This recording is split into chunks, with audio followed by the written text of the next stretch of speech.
Welcome to a special series from the Empowered to Connect podcast, where we come together to discuss a healing-centered approach to engagement and well-being for ourselves, our families, and our communities. I'm JD Wilson, and I am your host, and this is War and Resilience, how Ukrainians are teaching the world. This is episode 3 with our good friend Raya Shelashska from the Karyn Purvis Institute of Child Development in her PhD program, but originally from Ukraine. And we talk with Raya about all things mental health, foster care, war in Ukraine, and what does the future look like of being able to care for the families, babies, individuals who have been affected by the war, and how is she planning on beginning that work when she is able to go back? And so you're going to love Raya. She is doing some incredible work at TCU with the KPICD, and she is also got quite a plan for when she goes back. And so we're very thankful to her for coming on. Now, without any further ado, here she is, Raya, talking about war and resilience, how Ukrainians are teaching the world. Okay, so we're here today with Raya Shelashska. Did I say that correctly? Mm-hmm. Awesome. Yes. Okay, great. And we're going to talk about a lot of different things when it comes to Ukraine. But Raya, first, just for people who have no idea who you are or what you do you mind just kind of sharing a little bit about yourself, maybe your story of how you came to the States? Mm-hmm. Absolutely. Yes. So my journey started in 2006 when me and my husband become a foster family in Ukraine. And I am originally from a capital, the big city, Kiev. And in order to take children in our family, we had to move to kind of village area. So we did it. And of course, taking care of children who experience trauma. And a lot of our foster children lived on the streets and had really traumatic childhood, early childhood. So I was just puzzled. Nothing worked that worked with our biological children, with those who were fostering. And I started to look for answers. And this is how I actually got introduced to TBRI, Trust-Based Relational Intervention, that was developed in Karyn Purvis Institute of Child Development in TCU. And in 2013, I came here to Texas to get trained in this intervention. So, and this is where I can tell that my life was divided before and after. So it was such a significant event, such a significant shift in my mindset. I got so excited and so thrilled to bring this intervention to Ukraine, to my home country. And we were able to translate all the DVDs, the book, The Connected Child, the training materials, caregiver packages to Russian languages and Ukrainian. So, and also we did this big Eastern Europe practitioner training in 2020. So yes, it was a big kind of journey that started a while ago. There's so many things. I feel like, you very casually shared these 5 or 6 like huge things in your life. So first, one thing I'm just interested in. So for obviously like in the US within the foster care system, something you said that was just a difference I noticed is that you mentioned needing to move out of Kiev to like a smaller village to do foster care. Will you tell us about why that is that way there? Mm-hmm. Yes. Actually, we had 10 foster children pretty much right away. And so we need 10. You're saying 10? Yes, 10. Wow. And this is, so we needed like a bigger place. And so back in time, the foster system was really kind of new and developing. And the way the government seen it is that the foster family there's certain different kinds of foster families, but the one that government kind of oversees, which is alternative to the institution, is the one you have to have 10 kids. And also we worked as a like in the nonprofit organization, kind of provided us with a big apartment where we can all fit together. Okay. And this is why we moved out. And also it's better for children to live in kind of suburbs, in more like rural area than in a big city. So it was like more manageable. Okay. Mm-hmm. And at this point you were saying you guys already had biological kids. And how many kids did you have biologically? 2. We have twins. Yeah. Mm-hmm. So at that point, then you have 12 kids that you're caring for.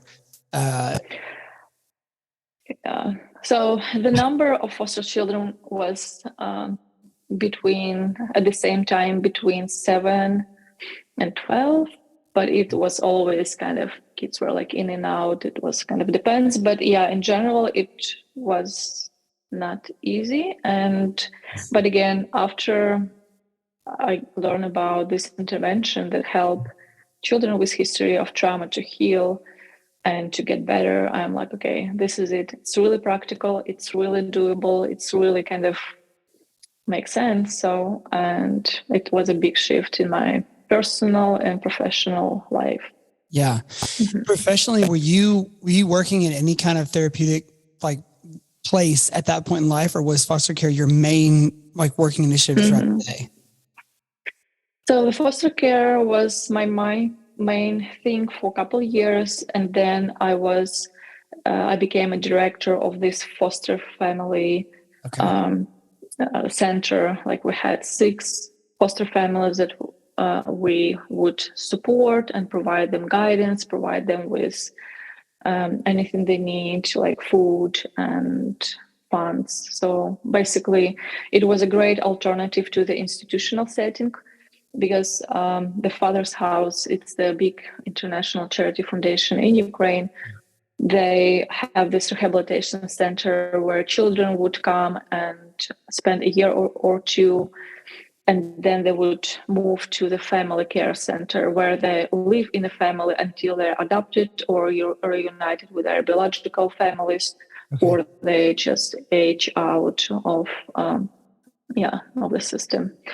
So basically, it was like an alternative for children, so they don't have to spend their time in institutional setting.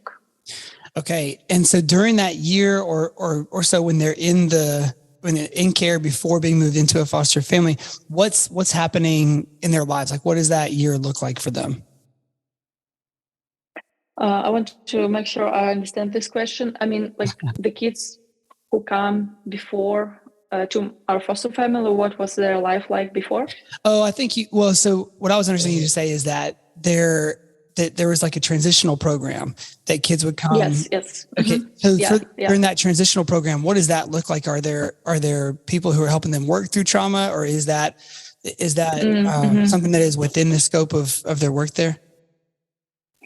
Yeah. So the first step is a summer camp, because a lot of children we had back in time were from the streets, and it's such a too much of the transition for them to move from the streets to some kind of facility, even if it's private Christian kind of center. So they would spend the whole summer in the summer camp, getting to know staff and getting to know everyone, and then they would move for a year or 2 to this rehabilitation center where psychologists would work with them, like pedagogists. I don't know, you can cut it out. I don't know how to spell it. Okay. Where the professionals would work with them, professionals like speech therapy, psychologists, art therapy, tutors, because a lot of children, they did not attend school because they lived on the streets. So basically, the first year or 2 of their time there, they would just catch up on a lot of things. But there was no such thing as a trauma-informed care. We didn't know that back in time. So, and this is why learning about intervention, TBR, TBRI was a big shift because, okay, finally we understand why children behave the way they do and how to help them.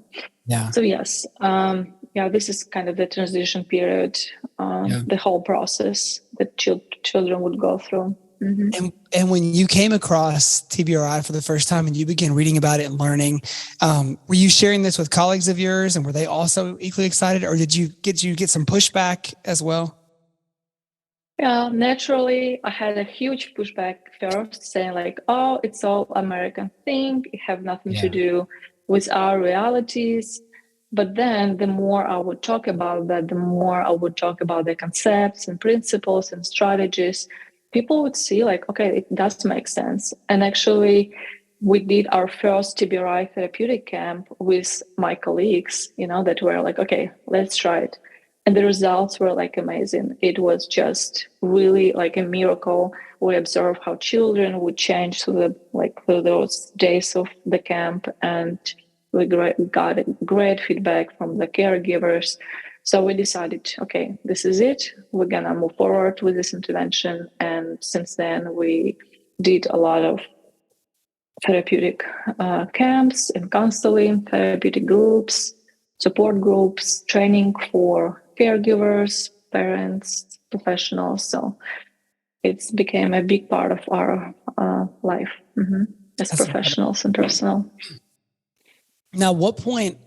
Okay, you're talking to me today in Texas, right? Mm-hmm.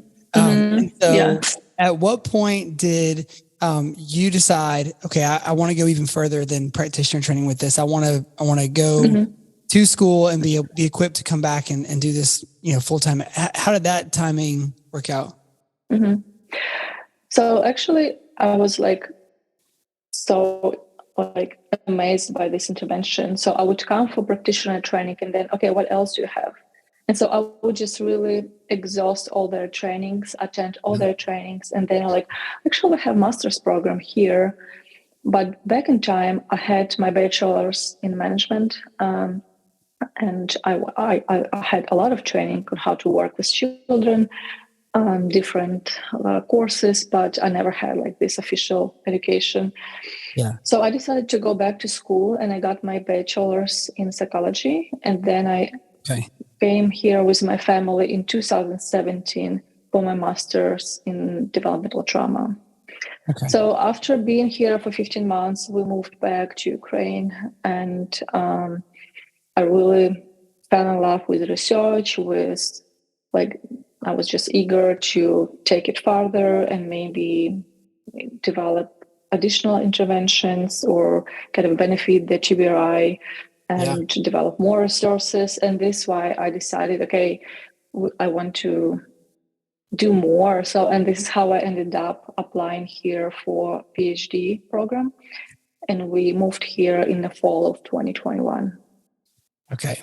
So at that point, we're starting to overlap with the beginnings of the war firing back up. And one of the things that Madison talked about was the war never really stopped, that it had been going on for much longer than that, but that's when it became kind of a full scale deal. Yes. And so will you talk about the timing of that starting back up and your timing to come here? Well, we had no idea as majority of Ukrainians until the first day of the full invasion that it's going to happen, right? So it was a big shock for everyone. So our move to the States was based on my desire to get education, to get my PhD in psychology. And we had no idea that the war will start. But it was such a big shock, and it's really hard to have this constant grieving process because it's not the event that ended, right? It's ongoing, acute stress, ongoing event, and so many tragedies happen every single day. So many people die, innocent children die every single day. So it's really hard to kind of have it on the background or sometimes on the arena of your life and try to kind of live your life and move forward. Right. And, for your husband, your kids who are with you as well, like I assume Mm-hmm. the same thing. Like you guys, it must feel a little bit lonely or disconnected being so far away from home, but not Mm-hmm. being in immediate danger right now. How is that going for you guys in terms of like being able to figure out how to keep moving on? What are the things you guys have done at home? Mm-hmm. Mm-hmm. Um, there's two things that go hand in hand. It's a sense of relief that my family, my children, my husband, they're here and they're safe.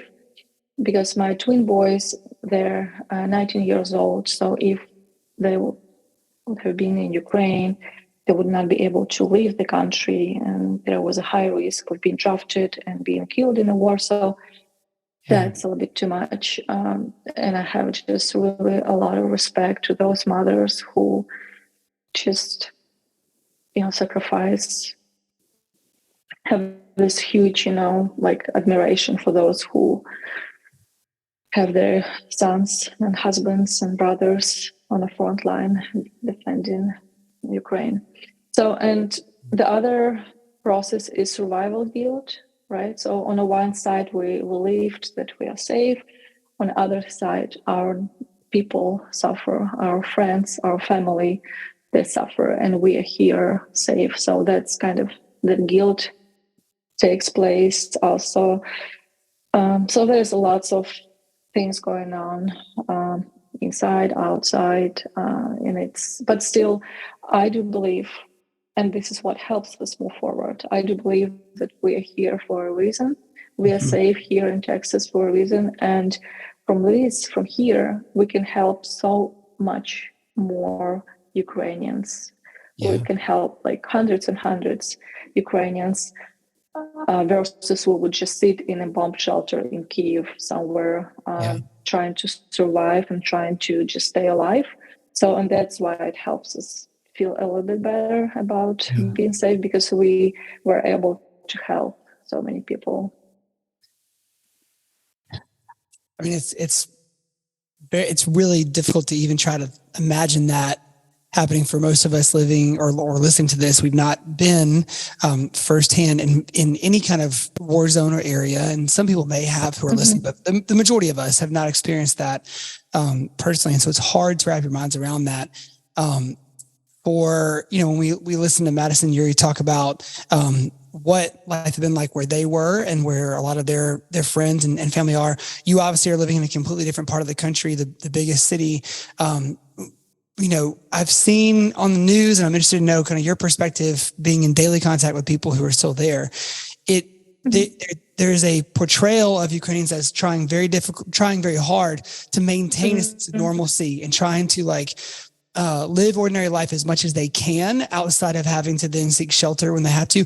Would you just kind of describe to us from the people you're talking to, what is life like in Kiev day to day right now? Mm-hmm. It's a great question because for me, being here and watching the news and knowing what's going on, those massive shellings and rockets, like hundreds flying just and hitting the infrastructure, civilian homes and all that stuff, it's just devastating. But I'm also impressed with the stamina of my people, and again, people get used to pretty much everything. And one of my friends told me that once you live here among all these war actions, you kind of get used to this idea that you live in a war, and it's not as scary as just look at the situation from outside.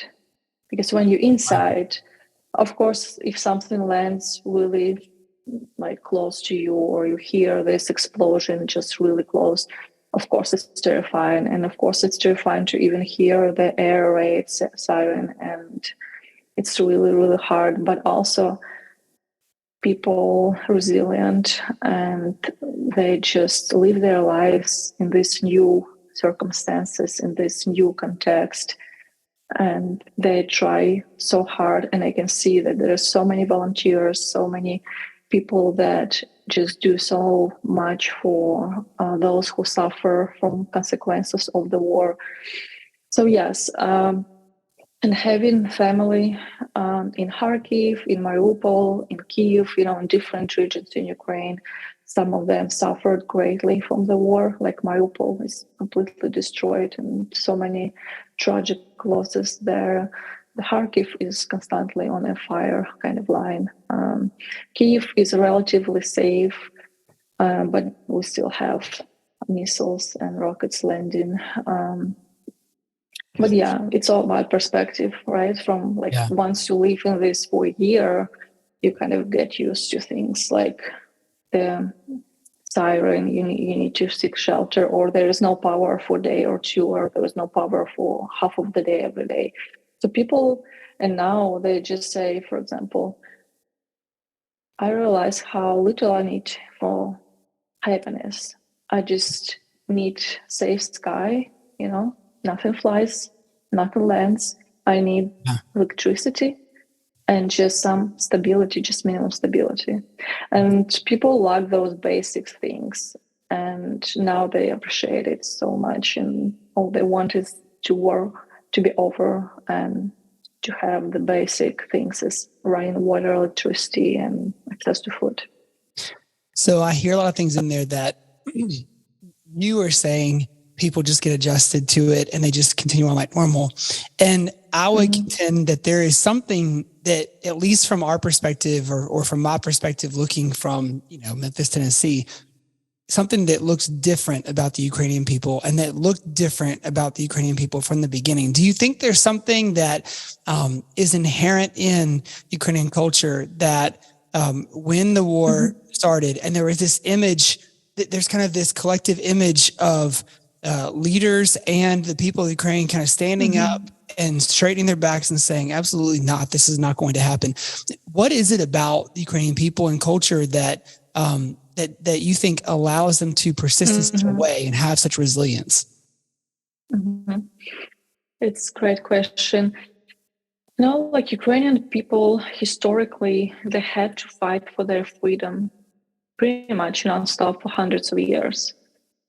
It was oppressions different from the Russian side, from different historical oppressions. It's World War I, World War II, it's Holocaust. It's a lot of adversity we experienced within the last couple of hundreds of years, and even it gets dated far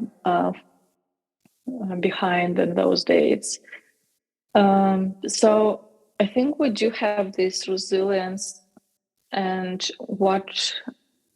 why we differ from other nations is we love freedom.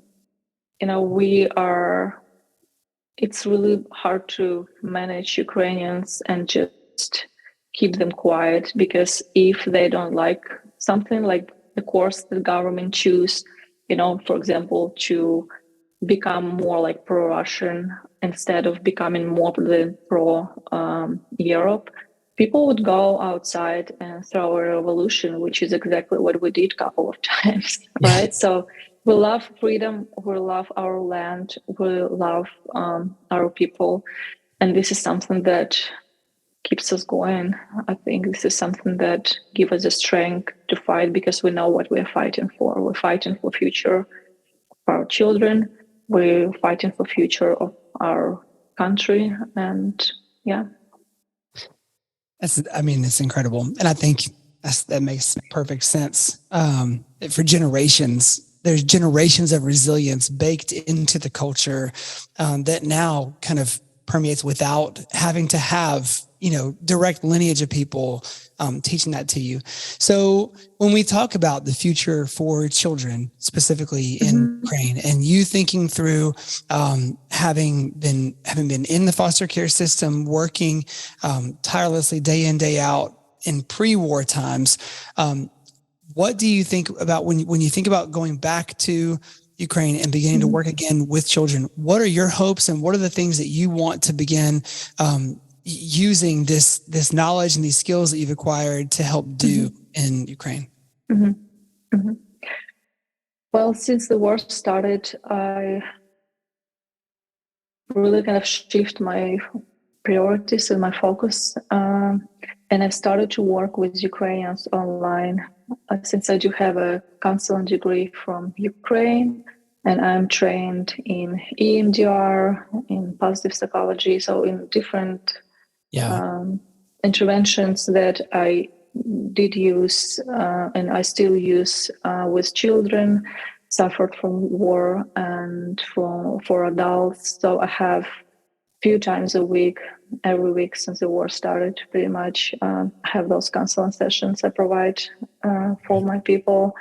I do also know that TBI practitioners in Ukraine, they also started to adjust TBI tools like nurture groups to really create this safe place of support and to build the resilience, to build the connection, to build those like skills that children and adults need, to move forward with their lives and to prevent the PTSD development. So I do know that already a lot of things happening, helping Ukrainians with the mental health and preventing PTSD development or dealing with symptoms of already developed PTSD.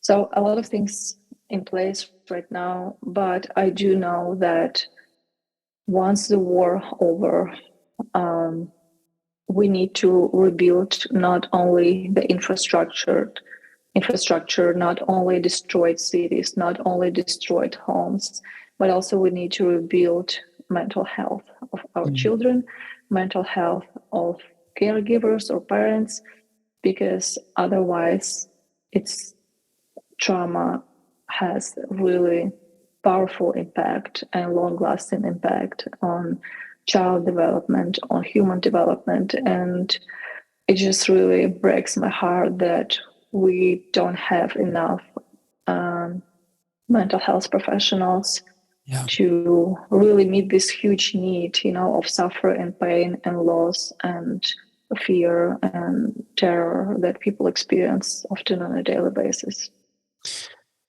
When you dream and you think of kind of what the future could look like in rebuilding mental health, and are there systems, are there ways that you think about, here's what I would love to see done to begin helping that out? Like what do you think would be the answer in helping to rebuild a mental health infrastructure in your country? I think the most,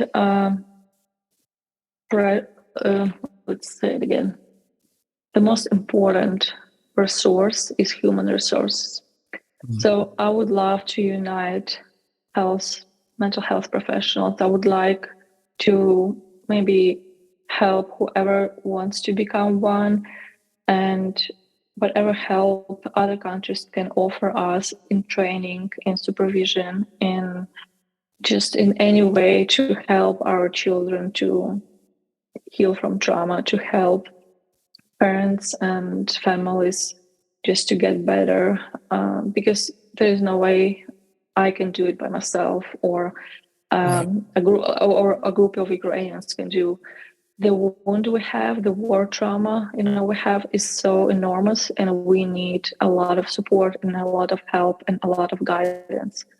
And I'm already thankful for Purvis Institute of Child Development, for EMDR Network Association in the United States, in Europe, in other professional associations that raise up, and they stood up and they stand with us and they help us. But also, yes, there's a long way to go. And I know that I will work with Ukrainians for the next decade, at least, with children and families, helping them to overcome the war-related trauma. Yeah. Well, there's a lot to be done, obviously, and we're not even to the point of the war being over yet. And so, lastly, when you think about kind of the family unit or family structures in Ukraine, do you think of does that fall within the same thing you just talked about, of just increasing the number of professionals who are there and able to give care? Are there things that are particular about family culture in Ukraine that you think present opportunities for rebuilding? And what do you think, for people who are listening, who are like, I would love to figure out how to do something, what do you think those people can do to begin help families and children to rebuild in Ukraine? One of the big challenges we face right now is separation, because women and children, they flee Ukraine to look for safety, right? So we have around 8 million Ukrainians in Europe, right, in bordering countries. And the fathers, husbands, they all stayed in Ukraine because they cannot leave the country in case they need to be drafted. Mm-hmm. So, and those children with their mothers, grandmothers, caregivers scattered across Europe, and it's really hard to do life in a different country, with with limited support, with no opportunity to be a family as a whole. I also know that a lot of families, mothers and children, being sent to the western part of Ukraine, and men, they still and fight in army, in a front line, or they defend their cities, their villages. So there is a lot of separation and a lot of instability, and it's really hard to navigate those challenges. The second part of your question is about what can be done. I think we do need to strengthen the families. So, because if family is strengthened, they have ability to carry forward, and with support of, its research says that resilience is directly kind of correlated with social support you have around you. And yes, I think it's really important to support those families who are separated, or who are trying to stay together, even in dangerous zones. Mm-hmm. Yeah. Right. Thanks so much for taking the time to be with us today, and just for work you're doing, and obviously keep us posted on, if there's ways that we can directly, kind of spur our people on to help give toward specific initiatives. And we look forward to getting to see and hear what you do with that PhD very soon. Yeah. Thank you. I really appreciate your time and for this opportunity for me to speak about my people and speak about interventions that will work, and how we can help children heal from trauma, and how we can support the families.